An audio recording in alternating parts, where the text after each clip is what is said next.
GoldenEye on the N64 wasn't supposed to be the game that we know and love today. It started as a very different game, being developed by a surprisingly small team. And the developers were working with hardware that wasn't even finalized yet. Not only that, but one of the features that would ultimately make GoldenEye such a legendary title wasn't even part of the plan at all. Yet somehow, the little project at Rare became one of the most important console shooters of all time. So how did this happen? Let's go back to the beginning. In 1995, Rare began developing a game based on an upcoming James Bond title, GoldenEye. At the center of the project was Martin Hollis, who became the game's director. But this wasn't going to be a simple movie tie-in. Hollis was interested in the possibilities of 3D gaming. He drew inspirations from games like Doom and Virtua Cop. The original concept for GoldenEye was actually much closer to an arcade shooter. Think shooting galleries where enemies appear in front of you on screen and you don't have much control over the experience. Rare had another idea though. What if James Bond could actually move through these environments?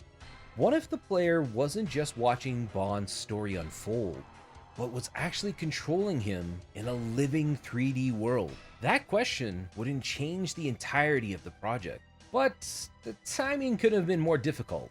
The N64 system itself was still in development. The team didn't have final hardware to work with, so they used Silicon graphics workstations and development tools to approximate what Nintendo's new console could do. In other words, Rare was trying to build a game from a machine that they were still learning about. For a project that would eventually sell millions of copies, the development team was remarkably small. But that small team had something incredibly valuable. The developers were given considerable room to experiment. They studied the Bond films, they visited the sites, they photographed locations, and they used the movie as a foundation rather than a strict blueprint. And that's important because GoldenEye the game is not simply GoldenEye the movie. Rare took the film's locations and characters and turned them into interactive spaces. The Archangelus facility became a playable mission. Servanaya became a huge complex to infiltrate. But the game wasn't just about getting from one end of the game to the other. Rare wanted the player to feel like James Bond. That meant objectives. You might need to photograph intelligence, destroy equipment, rescue someone, or escape without triggering a full-scale firefight. That design philosophy gave GoldenEye something that many shooters didn't have: purpose. You weren't simply shooting enemies because they were there, you were carrying out a mission, and that made the game feel so much closer to the Bond fantasy. The story itself follows a broad outline of the film. Bond and fellow MI6 agent Alex Trevelyan infiltrate a chemicals weapons facility. Trevelyan is apparently killed by General Omarov, and Bond narrowly escapes. Years later, Bond becomes involved in an investigation surrounding the GoldenEye, an orbital magnetic pulse weapon capable of disabling electronic systems. The investigation takes Bond across Europe and eventually into Cuba. Along the way, he encounters many familiar characters from the movie, so Natalia, Boris, Xenia, Valentine, and of course General Omarov. And eventually that leads to Bond discovering the truth. Trevelyan's alive, 006 survived, and he's now the leader of the criminal organization Janus. He planned to use the GoldenEye to cripple Britain's financial infrastructure and to exact revenge for his family's history. Bond and Natalia eventually attract Trevelyan all the way to Cuba, and in the final confrontation, Bond fights his former friend above the enormous GoldenEye installation. Trevelyan falls, GoldenEye is stopped, the world is saved. But if you played the game, you know the story isn't actually the reason why people remember GoldenEye. Something happened during the development of GoldenEye that changed everything: multiplayer. It wasn't part of the original plan. According to Martin Hollis, the programmer Steve Ellis added the multiplayer component extremely late into development of the game. This happened around March or April of 1997. That was only a few months away from the game being released. Ellis reportedly built this mode in roughly a month, which is crazy to think of. Remarkably, the development team was able to experiment with this new concept, even though it wasn't a major planned feature. Once multiplayer was working, the developers started playing.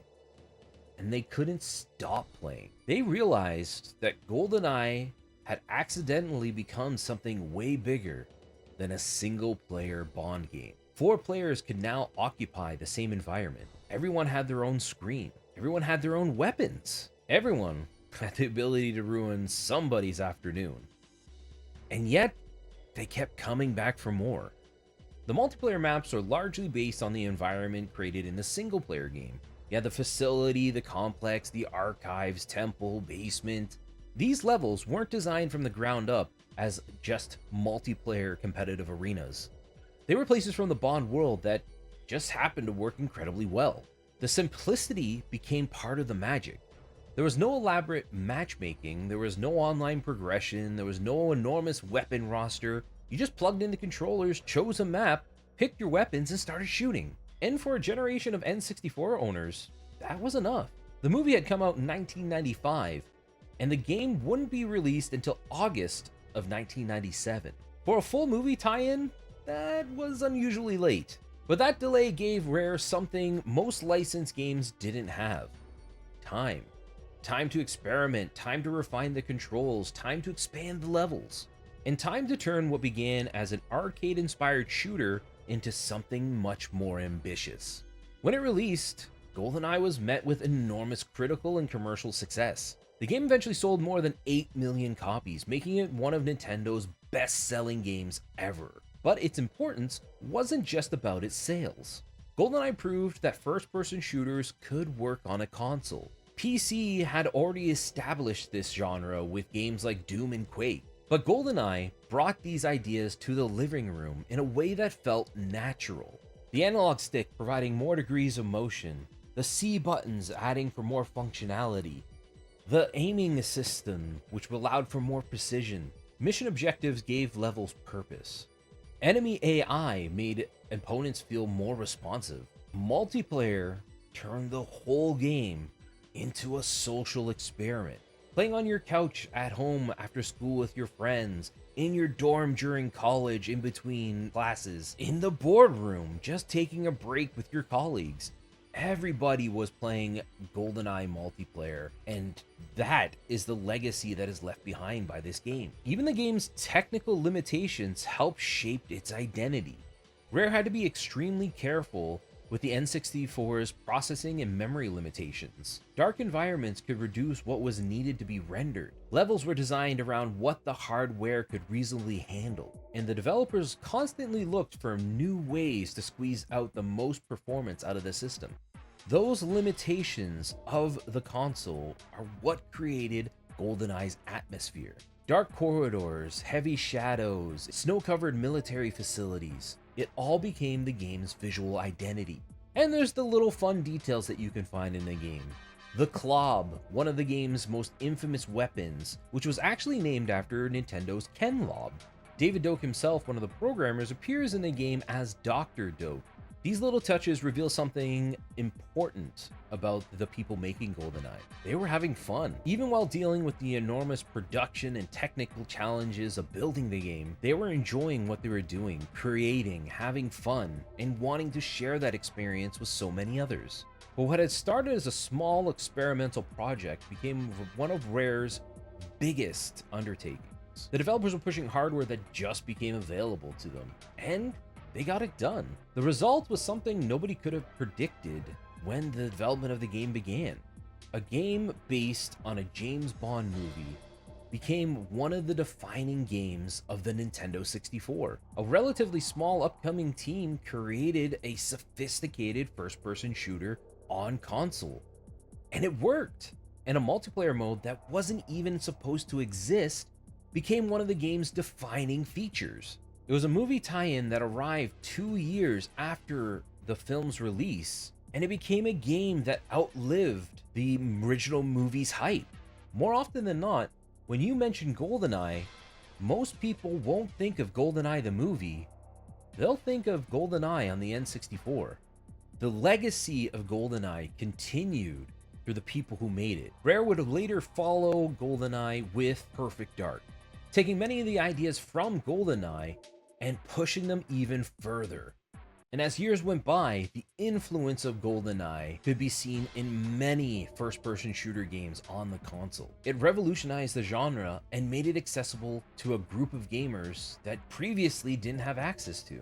Perhaps the most interesting thing about GoldenEye is that there was never really a moment where things came together perfectly. It evolved. The original idea changed. Hardware changed, controls changed, levels changed. Multiplayer was added almost as an afterthought.